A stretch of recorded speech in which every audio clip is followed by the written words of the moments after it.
সন্ধ্যা ঘনিয়ে এসেছে। দিল্লির সাউথ ব্লকের ছাদে হালকা বাতাস, কিন্তু ভেতরে কনফারেন্স রুমে বাতাস যেন ভারী হয়ে আছে। ভারতের প্রতিরক্ষা মন্ত্রণালয়ের একটি বিশেষ বৈঠক চলছে। বাংলাদেশকে ঘিরে সামরিক প্রস্তুতি ও কল্পিত যুদ্ধ পরিকল্পনা। টেবিল জুড়ে ছড়ানো মানচিত্র, ওপরে বাংলাদেশের সীমান্তে লাল মার্কার দিয়ে গোল করা কিছু অঞ্চল। সেগুলো চিহ্নিত করা হয়েছে সম্ভাব্য কনফ্লিক্ট জোন হিসেবে। একজন তরুণ বিশ্লেষক উত্তেজিত কণ্ঠে বললেন, বাংলাদেশের সেনাবাহিনী আমাদের সামনে একটা কাগজে ঘোড়া মাত্র। আমরা চাইলে ৭২ ঘণ্টায় ঢাকা দখল করতে পারি। তার চোখে যেন যুদ্ধ জয়ের উন্মাদনা। কিন্তু ঘরের এক কোণে বসে থাকা প্রবীণ অবসরপ্রাপ্ত জেনারেল ধীরে গলায় বলেন, এই উন্মাদনাই ভারতের সবচেয়ে বড় বিপর্যয় ডেকে আনবে। যুদ্ধ শুরু করলে বাংলাদেশ কষ্ট পাবে ঠিক, কিন্তু ভারত ছিন্ন ভিন্ন হয়ে যাবে।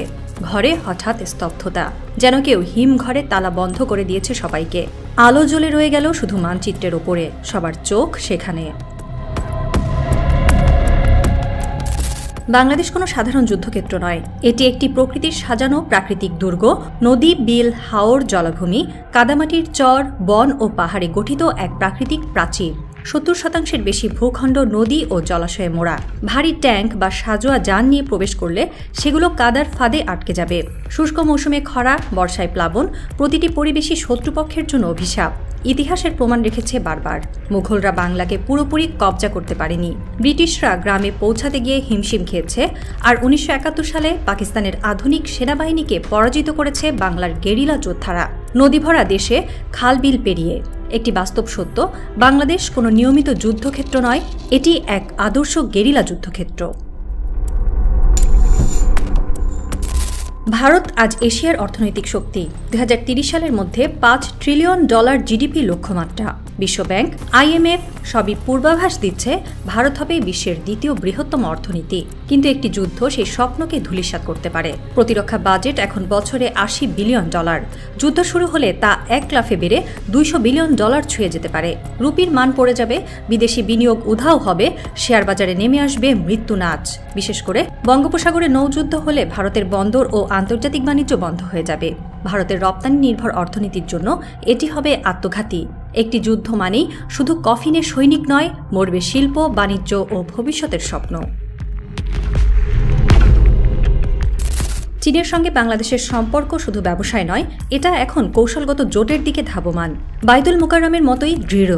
পায়রা বন্দর, পদ্মা সেতু, কর্ণফুলী টানেল চীনই বিনিয়োগ করেছে। প্রতিরক্ষা সরঞ্জামে বাংলাদেশ এখন চীনা ড্রোন, যুদ্ধবিমান, সাবমেরিনের উপর নির্ভরশীল। যুদ্ধ লাগলে চীন হস্তক্ষেপ না করলেও অরুণাচল সীমান্তে সামরিক চাপ সৃষ্টি করতে পারে। অশান্ত হয়ে উঠতে পারে সিকিম ও লাদাখ। এই অবস্থায় ভারত একসঙ্গে ২ ফ্রন্টে যুদ্ধ সামাল দিতে পারবে না। এটি দ্বিতীয় বিশ্বযুদ্ধের সেই নাৎসি জার্মানির ভুল, যা তাদের ধ্বংস করেছিল। ভারতের উত্তর পূর্বাঞ্চলের ৭টি রাজ্য 7 সিস্টার্স নামে পরিচিত। আসাম, ত্রিপুরা, মিজোরাম, মণিপুর, মেঘালয়, নাগাল্যান্ড, অরুণাচল। এই অঞ্চল মূল ভারতের সঙ্গে সংযুক্ত মাত্র ৪০ কিলোমিটার চওড়া শিলিগুড়ি করিডর বা চিকেন নেক দিয়ে। বাংলাদেশের দক্ষিণ পশ্চিম সীমান্ত থেকে খুব সহজেই এই করিডর বিচ্ছিন্ন করা সম্ভব। যদি যুদ্ধ হয় এবং সেই করিডরে গোলা বর্ষণ বা অবরোধ হয়, তাহলে পুরো উত্তর পূর্ব ভারত বিচ্ছিন্ন হয়ে পড়বে। তখন ভারতের সেনাবাহিনীর জন্য দুঃস্বপ্নের চেয়েও ভয়ঙ্কর হবে ইন্টেরিয়র সাপ্লাই লাইন বজায় রাখা।